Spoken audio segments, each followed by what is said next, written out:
Àwọn ọkùnrin míì máa ń fọ́nì nígbà míì o. Ìgbà tẹ́jọ́ wà ní Nàìjíríà pẹ̀lú ìyàwó, ẹ̀dẹ̀jọ kọ́lé ẹ̀yin méjèèjì ẹ̀kọ́ 2 flat. Ẹ̀dẹ̀ wá dé ìlú òyìnbó tán nìyẹn tó. Ẹjọ́ wà níbẹ̀ yẹn. Ó sọ fún ìyàwó pé wọ́n fẹ́ travel, ìwọ fẹ́ lọ sílé.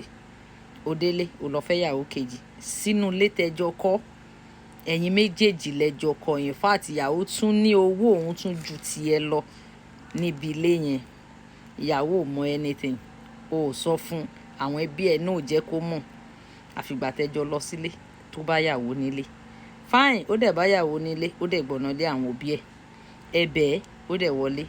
Ìgbà tó wá wọlé, kò kí ń ṣe kó lọ sí flat ẹyọ kan nínú flat méjì o. Ẹ ti gbàyàn sí flat kan, ó fi ìyàwó tó fẹ́ sí flat kan. Wọ́n dẹ̀ wá jọ sùn nínú flat kan pẹ̀lú ìyàwó tí ò mọ̀ rí, tẹ́ fi hàn ẹ̀dẹ̀bẹ́, ó dẹ̀ gbà. Ìyẹn lẹ halẹ̀ ó mú mọ́ra. Ojú obìnrin máa ń rí mẹ́wàá. Àgbákò mà lọkùnrin míì. Ṣé tó bá jọkùnrin ṣé wọ́n lè gbarú ẹ̀? Ẹjọ́ padà sọ́hùn, ẹ̀dẹ̀ tún béèrè àníyàn yín lọ. So ìyàwó tún wá sọ pé báwo la fẹ́ ṣe ilé yìí? Tèmi bá máa padà sílé mi, ò ní gbénú flat kan pẹ̀lú ìyàwó ẹ o. Ó ní ò ní sí problem, ìwà wà nǹkan tí wàá ṣe sí. Ìyàwó fẹ́ wálé, ẹ tí ì léèyàn kúrò ní second flat. Ó ní ó tún máa dé sí flat tí ìyàwó yẹn wà.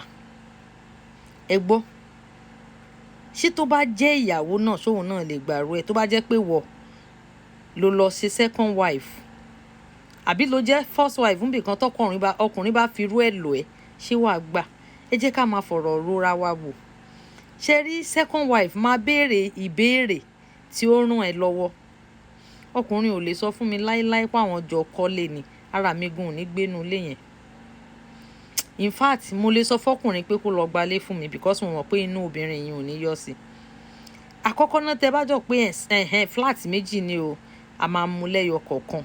Okay, ṣóun ló ní kó bá òun gbàyàn sí èkejì? Tọ́klẹ̀sì pé tó bá jẹ́ pẹ́jọ kọ́lé ni, tẹ wá kọ́ 2 flat. Tó bá fi gbàyàn sínú flat títí ẹ tó sọ fún ìyàwó ẹ pé ẹ jẹ́ ká pín sí méjì. Sórí pínpín tẹ pín sí méjì yẹn, òun ló nìkan, ìwọ ló nìkan. Ṣó wá rẹ̀yọ̀ kan tó ní yẹn, ẹ tún wá jọ ní àtìyàwó ni tí ò bá yí ẹ. Torí pé tọkọ ìyàwó ẹ méjèèjì ló lẹ́yọ̀ kan títí ẹ. Ìyàwó ẹ ló ní títí ẹ because ẹ ti jọ pín sí méjì nìyẹn. Títí ẹ tó mú yẹn, ó tún ní access sí.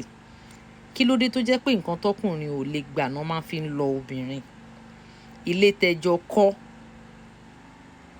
ó gbàyàn sí second flat, ó fi ìyàwó kan sí flat kan.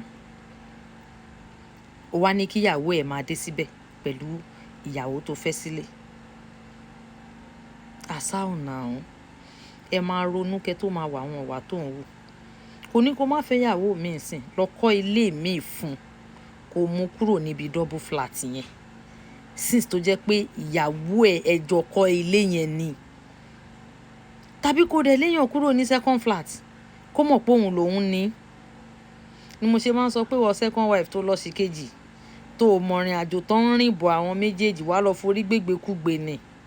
Irú àwọn obìnrin bẹ́ẹ̀ ni wàá tún máa ta kangba sí pé mo ní kó sún ni o.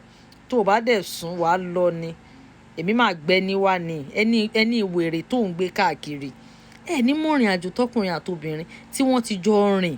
Ẹ ní mọ bí tán tí ń bá bọ̀. Ọkùnrin á kàn máa parọ́ fún yín láti ta, and she's this, she's that. Ìwọ náà dẹ̀ tẹ́rí sí. Ẹ máa béèrè kẹ́ tó máa wọ̀ ọ́ because irú tóbìnrin yìí ìrẹ́jẹ ni mo kà á sí.